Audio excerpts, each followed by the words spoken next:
Video boshlanishidan avval shuni alohida ta'kidlamoqchimiz.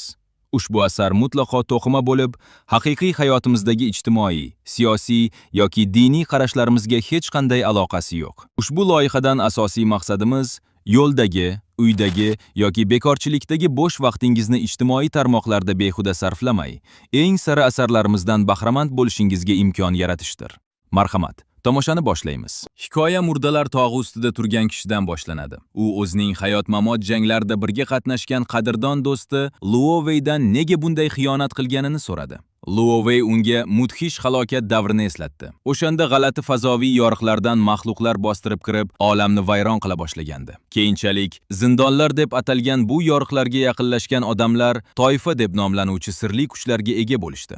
Zindonlarni zabt etish uchun tuzilgan maxsus qo'shinlar doimiy g'alabalarga erishib keldi. Luovey qahramonga qarab, uni aynan shu qudrati uchun yo'q qilish kerakligini aytdi, chunki u butunlay nazoratdan chiqqandi. Kuchli jangchilar saltanat tartibini osongina buzishi mumkin edi. Eng oliy darajadan ham o'zib ketgan bu inson esa endi ular uchun eng xavfli dushmanga aylangandi. Mutlaq hokimiyat faqatgina hukmdor oilasi qo'lda qolishigina saltanat tinchligini asrab qola olardi. Qahramonning g'azabdan ko'zlari chaqnab, oilasi va barcha safdoshlarini qirib tashlashga sening bahonang shumi, deb so'radi. Luovey buni faqat davlat barqarorligi uchun qilganini aytdi.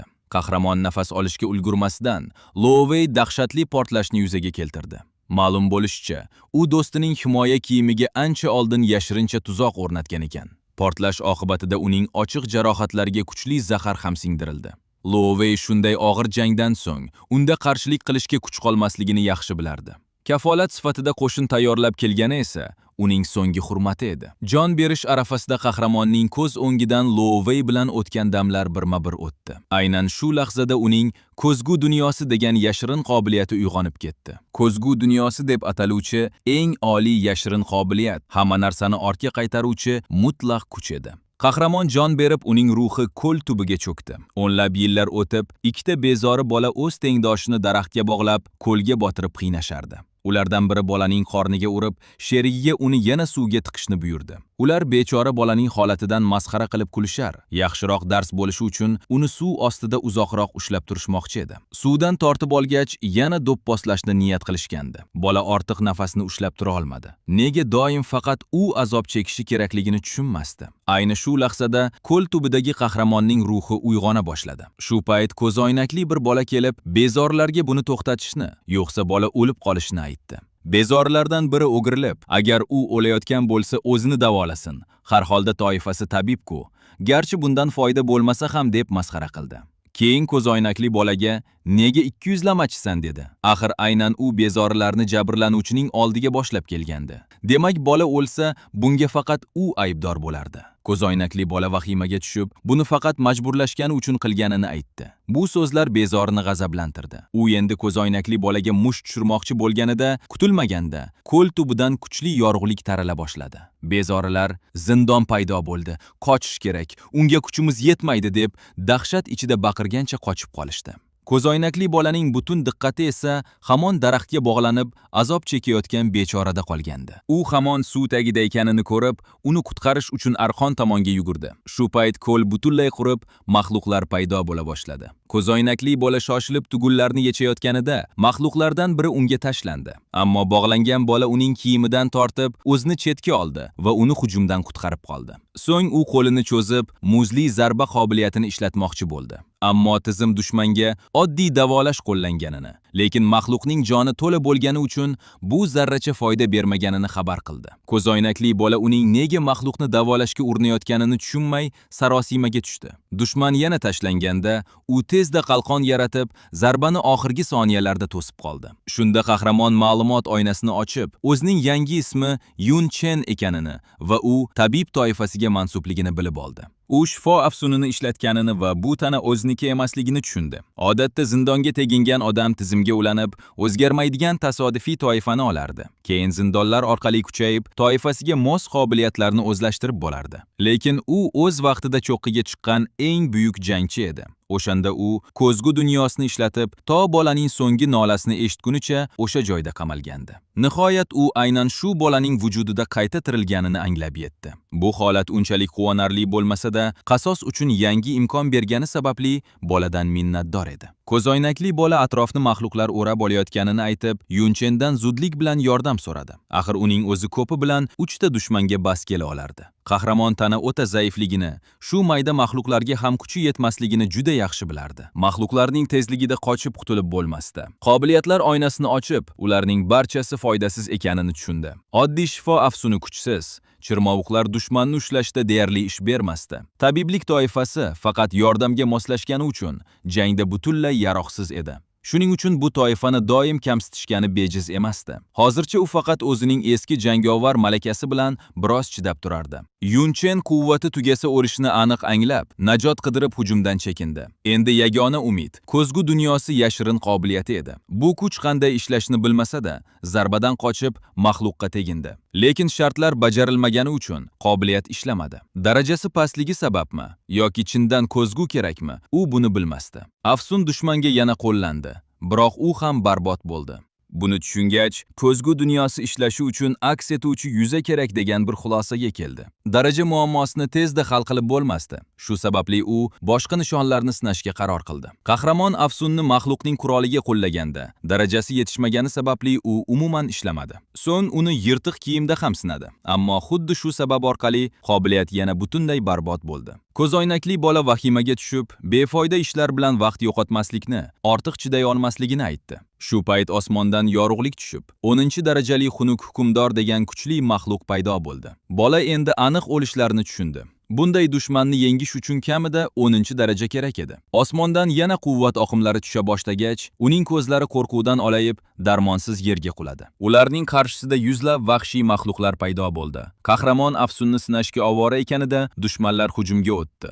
Yunchen buni toshlarda ham ishlata olmadi.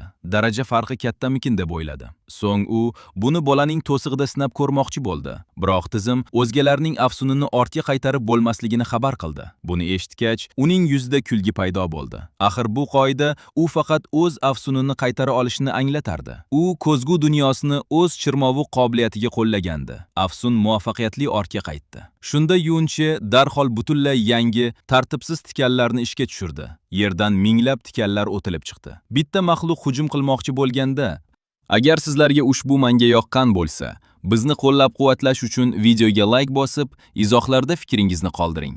Ha, aytgancha, ushbu manganing yana ham ko'proq qismlarini ko'rishni istasangiz, Telegramdagi VIP kanalimizga qo'shilishingiz mumkin. Buning uchun shunchaki Telegram orqali Manga Dunyo adminga yozing. Qizil nur o'ragan boshqa bir maxluq unga zarba berdi, shu tariqa yerdagi bolani qutqarib qolishga erishdilar xolos. U nima bo'layotganini aniq tushunmasdi, biroq qahramon qobiliyat ta'siri butunlay teskarisiga o'zgarganini angladi. Qotirib qo'yish o'rniga u endi dushmanni butkul chalkashtirib qo'yardi. Odatda chirmovuq faqatgina bitta dushmanni o'rab olib, qotirish ehtimoli juda past bo'lgan afsun edi. Biroq uning teskari shakli bo'lmish tartibsiz tikanlar endi nishonga urilib, maxluqni chalkashtirish imkoniga ega bo'ldi. Oqibatda atrofdagi maxluqlar rostdan bir-biriga hujum qila boshladi. Bunga sabab chalkashish holati bo'lib, zararlanganlar endi mutlaqo tasodifiy nishonlarga ayovsiz tashlanardi. Qahramon yuzida kulgi paydo bo'ldi. Yaroqsiz afsun o'zgargach, qudratli kuchga aylanganidan xursand edi. Bu unda qolgan afsunlarni ham xuddi shunday teskari qilsa, nima bo'lishi haqida o'y uyg'otdi. Ko'zgu dunyosi ajoyibdir. Afsunlarning ta'siri nafaqat teskarisiga o'zgardi, balki ancha kuchaydi. Agar oddiy holatida ishlatilsa, uni qo'llash ehtimoli ancha past bo'lardi. Qotirish vaqti ham eng ko'pi bilan 1 soniya ishlab, hozirgi qudratiga yeta olmasdi. Qahramonimiz yerga qadalgan qilichini oldi. Qolgan afsunlarni ham teskari qilsa, nima bo'lishini o'ylab qoldi. Uning diqqatini kuchli zarba deb nomlangan afsun tortdi. Bu afsun 20 quvvat olib, 30 soniyada bir kishiga 5% hujum kuchi berar, keyin ishlashdan to'xtardi. Yunchen uni teskari qaytargach, u makkor tig' deb nomlangan boshqa qobiliyatga aylanib qoldi. U endi 40 ta quvvat so'rar. 60 soniya ishlab, har quvvat sarflanganda zarbani 10% ga oshirardi. Qahramonimiz bu ajoyib afsunini ishlatgach, uning qilichidan g'oyat dahshatli nurlar tarqata boshladi. Har safar afsun ishlatganda hujum kuchi 10% ga oshishini tushundi. Makkor Tig'yonoq ishlab tugashiga 60 soniya qolgandi. Shuni o'ziyoq afsun ishlatish bilan hujum kuchini oshirardi. Bu chinakam ulkan imkoniyat edi. Yun Chen kuchayib 6-darajaga yetdi. U ko'p mahluqlar bir-biri bilan o'zaro urushib o'lganini ko'rdi. Mahluqlar o'lganda ancha yuqori tajriba berishini ham yaxshi tushunib oldi. Mahluqlarning biri ko'qqisdan hujum qilmoqchi bo'lganda, bolakay buni darrov payqab, zarbani to'sib qoldi. Yun Chenning diqqati o'zining joniga tushdi. Unda 480 jon va 120 quvvat bor edi. Tizimda daraja ko'tarilganda hamma kuchlar batamom tiklanishini ham angladi. O'sha paytda ham atrofidagi ahmoq mahluqlar esa bir-biri bilan ovora edi. U makkor tig'ni sinashga qaror qildi. Yun Chen tartibsiz tikanlarni ishlatib, quvvatini sarfladi. Bu makkor tig' ta'sirini uyg'otdi va quvvatini tez kamaytirdi. Biroq har bir sarf uchun hujum kuchi 10% ga o'sha boshladi. Unda bor yo'g'i 12 ta quvvat qolgandi. Ammo qobiliyat uning hujumini 120% ga oshirib yubordi va ishlashiga 44 ta soniya qolgandi. Ko'zlari chaqnab, e'tiborni tashlanayotgan mahluqqa qaratdi. Bu afsun hujumni tezda 2 barobardan oshirib, barcha qoidalarni buzganini tushundi. Mahluq tashlanganda u zarbani chetlab, uning ortiga o'tdi hamda qorniga chuqur jarohat yetkazdi. Buni kuzatib turgan bola lol qolgandi. U buni Yun Chen ekaniga sira ishonmasdi. Qanday qilib tabib shunday kuchli bo'lishi mumkin? Qachondan beri ularda shunday afsun bor deb hayron qolardi. Qahramonimiz mahluqlar bilan jang qilib, ularni birin-ketin yer tishlatishda davom etdi. 6-daraja ko'rsatkichlari, 120 quvvati va har soniyada 1 quvvat tiklanishi orqali u hujumini nazariy jihatdan 2,3 barobarga oshira olishini tushundi. U bir lahzada 11-darajali mahluqni mahv etdi va yuzida tabassum paydo bo'ldi. Hozirgi kuchi bilan 11-darajali dushmanlarga arangbas kela olishini anglab yetdi. Ayni shu lahzada yerdan kutilmaganda ulkan qo'l chiqib keldi. Yun Chenning butun diqqati shunga qaratildi. Yerdan 21-darajali jangari yirtqich nomli mahluq chiqib o'kirdi. Bitta zarba bilan atrofidagi mayda dushmanlarni qirib tashladi. Bolaning ko'zi qo'rquvga to'ldi. Qahramonimiz esa zindonda shunday yashirin dushmanni ko'rib biroz hayratda qoldi. Mahluq qahramonimiz tomon tashlandi. U tartibsiz tikanlarni ishlatmoqchi bo'lganida, dushman chalkashlikka chidamli bo'lgani uchun afsun ishlamadi. Mahluq zarba berishdan oldin bola uning oldiga o'tib, qalqonini yaratdi. Shunda Yun Chen biroz hayratda qoldi va ko'p o'tmay tanish birini ko'rgandek bo'ldi. O'tmishda sariq sochli do'sti uni ahmoq deb atab, oldinga intilmaslikni aytgandi. Buni eslab qahramonimizning ko'zlari kattalashdi.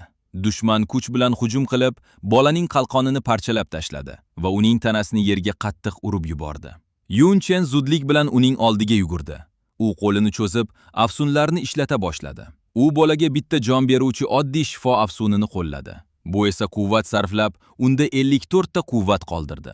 Makkor tig' faollashib, hujumni 10% ga oshirdi. Shundan so'ng oddiy shifo yana ishga tushdi. U kuchli ta'sir bilan 5 ta jonni tikladi. Bolaning quvvati bittaga tushdi. Tabibning shifo afsuni rostdan zaifligini bilib, do'stidan dori borligini so'radi.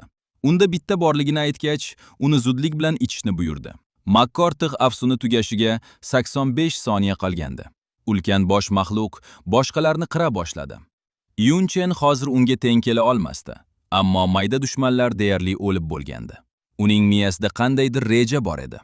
Qilichini ko'rsatib, boladan 1 daqiqa chidab berishni so'radi. Bu uni biroz hayratda qoldirdi. Qahramonimiz yashindek tez harakatlanib, mahluqlarni burdalab tashladi. Uning afsun vaqti o'z nihoyasiga yetgandi. Yun Chenning darajasi yana bittaga oshib, uning joni va quvvati to'liq holatda tiklanishga muvaffaq bo'ldi. U makkor tig'ni ishga tushirdi. Tartibsiz tikanlarni qayta-qayta qo'llash natijasida har quvvat sarfi uning hujumini 10% ga oshirardi. Ulkan dushmanni yer tishlatish uchun unga hujum kuchini kamida 400% ga ko'tarish kerakligini juda yaxshi tushunardi. Yana ko'proq mahluqlarni qirib tashlashga kirishdi va darajasini ko'tarishga erishdi. Natijada quvvat yana 110 holatigacha tiklandi. Tartibsiz tikanlarni yana ishga tushirgach, u hujum kuchida 10% o'sishga erishdi va quvvat ko'rsatkichi 101 ga tushdi. U bu amallarni tinmay takrorlardi. Keyingi safar quvvat 92 ga tushganda, uning hujumi yana 10% ga osha boshladi. U 50 soniyada bu amalni 40 marta qilishini va buning uchun 10-daraja kerakligini bildi. Buni kuzatayotgan do'sti hayratda edi. Bunga ishona olmasdi. Yun Chen bir necha bor darajasini oshirdi. Maxluq hujumga tayyorlandi, biroq qahramonimiz nurlana boshladi. U endi 12-darajada edi. Uning makkortig' afsuni 510% kuchga va 95 soniya vaqtga ega bo'ldi. Bu dushmanni yengishga bemalol yetardi. Yun Chen yashindek chaqnab, uning qo'lini uzib tashladi. So'ng ortida paydo bo'lib, ketma-ket zarbalar yog'dirdi va maxluqni dahshatli azobga soldi. Dushman o'ziga kelishga ulgurmasidan, qahramonimiz uning tanasini burdalab tashladi. Ko'z ochib yumguncha, u 10 mingdan ortiq joni bor 21-darajali bosh maxluqni yo'q qildi. Uni o'ldirgach, yigitcha yana 3 ga daraja oldi va 15-darajaga yetdi. Do'sti o'zini tush ko'ryapti deb o'yladi. Oddiy tabib yangi zindonni yolg'iz o'zi tozalaganidan hayratda edi. Zindon tozalandi. U yaqinlashib, bu rostdan ham u ekanini so'radi. Maxluqlardan buyumlar tushdi va tizim qahramonimizga ularni yig'ib olishni buyurdi. Bola, u qanday qilib birdan shunday kuchli bo'lib qolganini bilmoqchi edi. Qahramonimiz o'z o'tmishini esladi va bolaning yuziga qarab, undan Choi Benbenga qanday aloqasi borligini so'radi. Bola lol qolib, Yun Chen uning katta bobosining laqabini qayerdan bilishni tushunmasdi. Yun Chen uning haqiqatdan ham Choi Benbenning evarasi ekanini eshitib hayratda qoldi. U do'stini eslay boshladi. Lo Wei o'ldirgan barcha tanishlarini yodga olib, ko'zlari qayg'uga to'ldi. U ko'proq narsa so'rashga ulgurmasidan bola nigohini olib qochdi va hozir u haqida gapirish shart emasligini aytdi. Agar u savolga javob berishni xohlamasa, indamasa ham bo'laveradi. Uni bunday kamsitishning keragi yo'q. Yun Chen nima bo'layotganini tushunmay o'ylanib qoldi. Agar sizlarga ushbu manga yoqqan bo'lsa, bizni qo'llab-quvvatlash uchun videoga like bosib, izohlarda fikringizni qoldiring. Ha, aytgancha, ushbu manganing yana ham ko'proq qismlarini ko'rishni istasangiz, Telegramdagi VIP kanalimizga qo'shilishingiz mumkin. Buning uchun shunchaki Telegram orqali Manga Dunyo adminga yozing. Do'sti sababini bilmasa-da, u shu paytgacha o'zining haqiqiy kuchini yashirganini aytib, endi tezroq maktabga qaytishlari kerakligini maslahat berdi. Ertasi kuni maktabdan yangi tarix muzeyiga sayohat qilinishi va dars qoldirish hammaga sezilishi aniq edi. Yun Chen asabiylashib, mushtini qattiq tugdi. U do'stiga quloq solishga qaror qildi. Ammo hozir o'z kimligini oshkor etmasligi kerakligini juda yaxshi bilardi. Agar bola ko'p narsa surishtirsa, albatta shubhalanib qolardi. U yodgorlik majmuasi haqida o'ylay boshladi. U yerda o'limidan so'ng nimalar bo'lgani haqida ma'lumotlar saqlangan bo'lishi aniq edi. Ertasi kuni ular maktabga borish uchun poyezdga chiqishdi. O'quvchilar xursand edi. Zamon o'zgardi. O'tgan uzoq yillar ichida dunyo butunlay o'zgargandi. U aravalarni yurgizishda zindon mahsulotidan foydalanishiga ishonmasdi. Ilgari u ko'rmagan ko'p narsalar paydo bo'lgandi. Biroq u ba'zilarni o'tmishda zindonlarda ko'rgan. Tizim xaltasini ochdi. Zindondan faqat maxluqlardan tushgan narsalarni olib chiqishi mumkinmikin deb o'yladi. U yirtqich suyak uzugini taqdi. Bu 14-darajali uzuk bo'lib, zindon xo'jayini bo'lgan yirtqich qovurg'asidan yasalgan va taqqan odamga yirtqich a'zosini ulash imkonini berardi. Xaltadan baquvvat tana kitobini oldi. U a'lo sifatli, doimiy ishlaydigan va barcha toifalar o'rganadigan kitob edi. Bunday jihoz va kitoblarni xalta orqali olib chiqish mumkinligini angladi. Ularni zindondan tashqarida sotib olish yoki pullash ham mumkin edi. Unda chidamli tana afsuni faol edi. Bu zararni kamaytiradigan doimiy qobiliyat edi. Xaltaga joylab bo'lmaydigan narsalar zindon bilan birga butunlay yo'q bo'lishi kerak edi. U o'limidan so'ng nimalar yuz berganini umuman tushunmas edi. Ko'p o'tmay, u yangi tarix majmuasiga yetib keldi va u yerda birinchi bo'lib davlatning mutlaq oliy hukmdori, zindon ofatiga chek qo'ygan podshohi Luo Weining haykaliga ko'zi tushdi. O'qituvchi o'quvchilarni bino bo'ylab boshladi. U aynan shu joy 50 yildan ko'proq vaqt oldin o'sha mashhur isyonning jang maydoni bo'lganini tushuntirib berdi.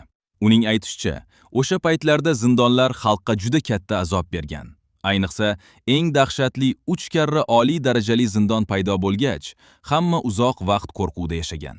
Shunda Luo Wei shaxsan o'zi barcha qo'shinni jangga boshlab borib, og'ir yo'qotishlarga qaramasdan zindonni zabt etgan ekan. Ammo aynan o'sha paytda u uzoq rejalashtirilgan isyonga duch kelgandi. Hammaga ma'lumki, isyonning boshqaruvchisi Yun Chen bo'lgan.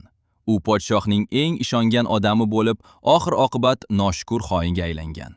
Tarix shu taxlit buzib ko'rsatilganidan Yun Chen g'azabdan o'zini qo'yarga joy topolmadi. Axir ular 3 karra oliy darajali zindonni tozalab, o'zlari pistirmaga tushgandi. O'qituvchi mushtini tugib, bunday holatda xiyonatga uchrash azobini tasavvur qilib bo'lmasligini aytdi. Biroq ularning hukmdori bu qayg'uni yengib, qon kechib kurashdi. Va nihoyat, qahramon Din Kun yordamida isyonni bostirdi. Din Kun ismini eshitib, Yun Chenning ko'zlari qiziqishga to'ldi. U shunday odam bor yo'qligini o'ylab qoldi. Yun Chenni ko'lda qiynoqqa solgan bezorilar kelib, o'zlarining hamon tirik ekanini ko'rib, esankirab qoldi. Bola va Yunchi yangi zindonga tortib ketilgach, ularning qanday tirik qolgani bezorilarni hayron qoldirgandi. Ulardan biri zindon tozalanganini aytdi.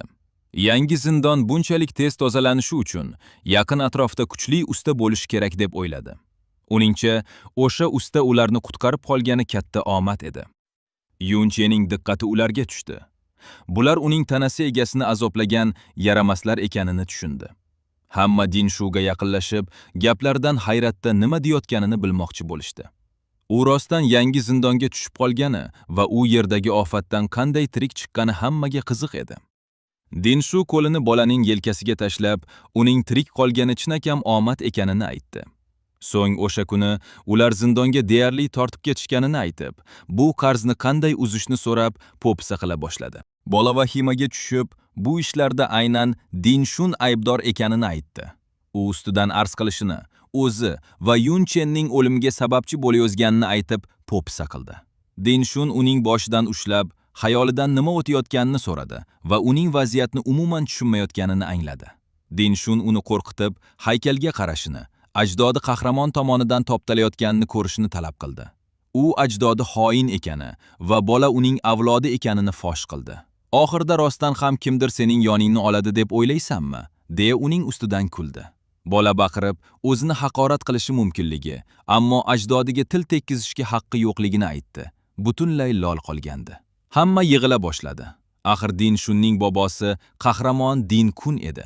Buni eshitgan qahramonimizning ko'zlari doimiy g'azabdan yona boshladi. O'quvchilar yonlaridagi bola Xiaosi ekanini tushunib yetdi. Ular uchun xoinning avlodi qahramonni haqorat qilishi dunyoning ostin-ustun bo'lganidan dalolat edi. Ularning yodiga uning ajdodi Xiao En ko'plab odamlarni ayovsiz qirib tashlagani tushdi. Agar qahramon o'z vaqtida aralashmaganda, yana qancha begunoh odam o'lishini tasavvur qilish dahshatli edi. Dinshun o'zini bechoradek qilib ko'rsatdi va orqasidan nima deyishlari unga umuman qiziq emasligini, ammo ajdodini yuziga qarab haqorat qilishlariga sira yo'l qo'ymasligini aytdi. Shu vaqt o'qituvchi Xiaosining oldiga keldi. Qo'lini uning yelkasiga qo'ydi va darhol kechirim so'rashni talab qildi. U o'qituvchi sifatida doimo adolatli bo'lganini aytdi. Qahramon uning oilasini kechirganini eslatdi. Uning bunga haqqi yo'qligini aytib chiqib ketdi. Dinshun qo'lini uning boshiga qo'yib, agar uni xalq oldida do'poslasa, odamlar faqat olqishlashni aytdi. Hech kim kaltaklanayotgan itga yordam bermasdi. Buning ustiga u hammadan ko'proq nafratga uchragan it edi. U bolaning sochidan g'ijimlab, qahramon avlodini nohaq bo'lishiga ishonasanmi? deb so'radi. U Xiaosini urishga shaylandi. Biroq shu payt kimdir uning yuziga qattiq tepib yerga qulatdi. Xiaosining ko'zi hayratdan kattalashdi. Bu ko'zlari g'azabdan yonayotgan Yun Chen edi. U qahramon oilasining o'z bolasini tarbiyalashga vaqti yo'qmi? dedi. O'quvchilar uni Yun Chen ekaniga hayron bo'lib tasvirga ola boshladi. Ular u butunlay boshqa odamdek ekanini aytib, Dinshunni urishga jur'at etganiga umuman ishonishmasdi. Ularning fikricha, u aqlini yo'qotgan, ba'zilar uning 5-darajadaligini yodga oldi. U sinfdagi eng zaifi bo'lgani uchun Dinshunni urishga qanday jur'at etganini hech kim tushuna olmasdi. Ota-onasi yo'q, do'stlari ham bo'lmagan, bu g'amgin yigit aqlini yo'qotgan deb o'ylashdi. Dinshun yuzini artib, Yun Chen shunchaki urushga mo'ljallangan qop ekanini, unga tegmagani uchun shukr qilishi kerakligini aytdi. U yigitning chalg'igan paytidan foydalanib hujum qilganiga ishona olmasdi. U va do'stlari yigitga tashlanishdi. Yun Chen esa yashindek tez harakatlanib hujumlarni chetlab o'tdi va ular ulgurmay turib zarba berdi. Dinshun tiz cho'kib qon tupura boshladi. O'quvchilar pichirlashardi. Dinshun esa Yun Chenning tezligidan lol qolgandi. O'quvchilar nima bo'layotganini tushunmay hayron edi. Ular Dinshun shunchalik oson mag'lub bo'lganiga qarab, aslida u kuchsizmi deb o'ylashardi. Dinshun g'azabdan yorilib ketdi. 5-darajali zaif tabib qanday qilib undan kuchliroq bo'lib qolganiga ishona olmasdi. U darhol hujum kuchini 25% ga oshiruvchi do'zax afsunini ishlatdi. 314 hujum kuchiga ega olovli bolg'ani taxdi. Yun Chen shunchaki omadi kelgan deb o'ylab ikkilanmay unga tashlandi. Qahramonimiz tezda harakat qilib, imkoniyatdan foydalangan holda uning jag'iga musht tushirdi. U hujum kuchini 80% ga oshiruvchi makkortiq afsunini ishlatayotgandi. Jinshun lol qolgandi. Yun Chen uni tepib, yerga qattiq qulatdi. Qo'riqchi yetib kelib, Yun Chen Jinshuning ustiga bosib turganini ko'rdi va tabib bormi deb so'radi. O'quvchilar Yun Chenning chaqqonligidan shokka tushdi. Ular hali ham uning atigi 5-daraja ekanini eslab, o'z ko'zlariga ishonishmasdi.